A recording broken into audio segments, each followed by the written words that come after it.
Greetings, fellow Whovians, and welcome to Timey, Wimey Review. As part of my horror season throughout October, I just wanted to talk about something that was truly dark and horrifying in a pretty bad period of Doctor Who. And I'm talking about the charity single Doctors in Distress by Who Cares? What a name, eh? Just to give you a bit of a backstory into why this song ever existed in the first place, between seasons 22 and 23 of classic Doctor Who, the BBC, or the higher ups at the BBC, decided to put the show on hiatus. That included the head of BBC, Michael Grade, at the time. This was their way of basically trying to cancel Doctor Who after the revelation of the Daleks, but there was such an uproar with the entire nation of Doctor Who going away, even though it is not as popular at that point in time, that the BBC had to very quickly say, right, okay, we're just going to put it on hiatus for 18 months. There will be some new Doctor Who, but it's going to be, it's just going to be on hold.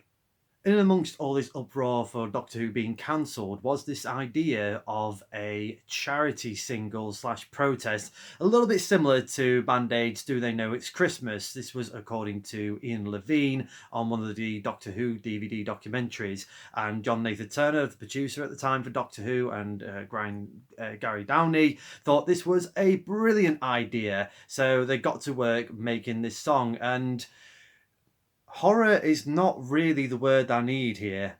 Horrific is better. Now, the opening few seconds of the song was quite good. They sort of had a pretty good sort of alert type of beat to it. Colin Baker's face sort of appearing, a bit like the Doctor Who intro. And then we got the singing. And the singing is not that good. it's pretty bad, and it boggles the mind. This whole song just boggles the mind. I mean, there was a mixture of past Doctor Who actors and actresses, as well as some fairly famous singers involved in this. So we had Colin Baker, Nicola Bryant.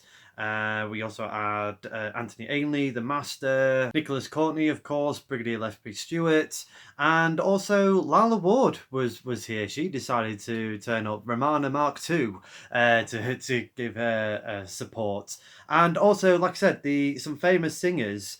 Most notably Phyllis Nielsen, who had a huge hit with Move Closer in the 80s. Move Closer.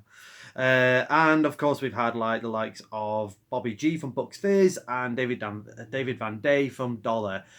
And no one really came out of this singing wise in a good light. And I'd have to sort of blame the whoever was arranging the vocals or being the voice coach for them, or vocal coach. I don't know how it quite works. Now, obviously, I can't really hold a note, so I'm not going to try and be trying to sort of slag them off or anything else like that. But like I said, no one came out of this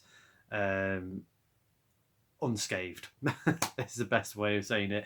So, like, we've had just for example, Nicholas Courtney and Anthony Ainley, and they got sort of sung it like this: "There's the Brigadier and the Master," and then Anthony Ainley went, "Ha ha ha ha," and a canine computer. So you kind of had stuff like that, and then poor Nicola Bryant, poor Perry. The way he sung this line. Well, I'll do Colin Baker's lines as well. So his was, "There was evil metal creatures who tried to exterminate," and then poor Nicola was, "Inside each of their casings was a bubbling lump of hate." It's just really out of tune, and yeah, it just goes on from there. And if you thought the vocals were bad, the lyrics are another dimension of themselves. I mean, I'll just read a few of these out. So we started off with, "18 months is too long to wait. Bring back the doctor, don't hesitate." And then like something out of B-52s there. And then later on, we had like lyrics including "Warriors of the ice who stood over 7 feet tall." But I think my favorite or worst out of the bunch was each screaming girl just hoped that a Yeti wouldn't shoot her. What is? Oh, oh no! It's just. I mean, the chorus was "Doctor in distress. Let's all answer his SOS. Doctor in distress. Bring him back now. We won't take less." It's scary.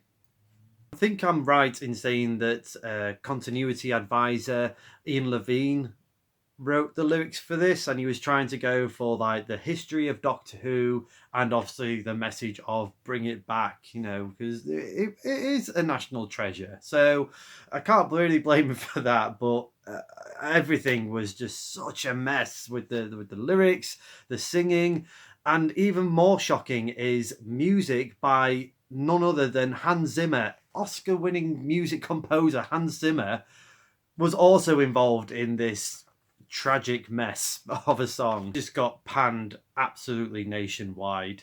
Even the BBC didn't dare put it on Top of the Pops, just how bad the production and the singing was, and it failed to chart, unfortunately. And yeah, I can see why. So I wasn't thinking of doing a rating for this, but hey, we're here, so let's give it a rating. I'm gonna give Doctor in Distress a TARDIS rating of 3 out of 10, and I'm being a little bit generous here. I like the idea of it. It just, the execution was just not. It's just, oh dear. I mean, if you haven't listened to it before, I mean, do make sure that you're not put it on full blast because your ears might bleed.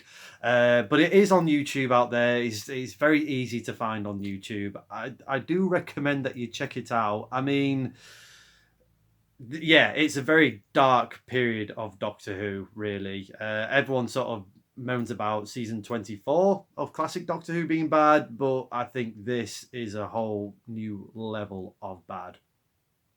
But let's try and put a positive spin on things. Now, the other part of this record was it was for charity, most notably the cancer research charity. So at the time of recording is Stand Up to Cancer, which is on Channel 4 and also in joint venture with Cancer Research. So in the description link below will be for the donation site, standuptocancer.org.uk. So let's try and raise some money to that very worthy charity. Let me know in the comments below your thoughts to Doctor in Distress. Are you a fan of the song? Do you enjoy listening to it on a regular basis? Or is it one of those things we should never talk about again? Next time on Timey Wimey Review, I will be continuing my horror season proper with the modern classic Blink. Until then, thank you very much for watching. I hope you enjoyed this review. Please like the video, share the video and subscribe to the channel. But more importantly, if you can, please donate to standuptocancer.org.uk. And as a good doctor once said, nobody's perfect.